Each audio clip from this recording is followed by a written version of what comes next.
Inaresto sa Indonesia ang dating alkalde ng Bamban na si Alice Go kaugnay ng investigasyon sa umano'y iligal na mga aktibidad ng Pogo Hubs sa kanyang bayan.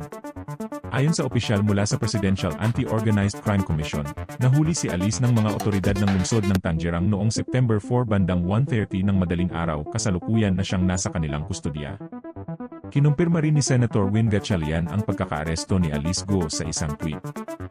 Nahuli na si Go huwaping akaalis Go sa Tangerang City, Jakarta, Indonesia, sabi ni Gatchalian sa Mananagot ang dapat managot.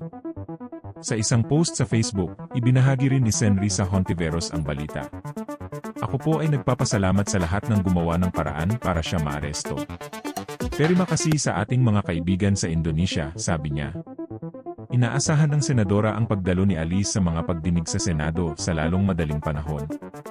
At kung sino man ang tumulong sa kanyang pagtakas, di namin kayo tatantanan, dagdag ni Hontiveros. Sa isang post sa kanyang Facebook page, nagpasalamat si Pangulong Bongbong Marcos sa gobyerno ng Indonesia at sa mga law enforcement personnel na nagresulta sa pagkakaaresto ni Alice. Hayaang magsilbing babala ito sa mga nagtatangkang takasan ng hustisya, wala itong patutunguhan. Mahaba ang kamay ng batas at maaabot kayo.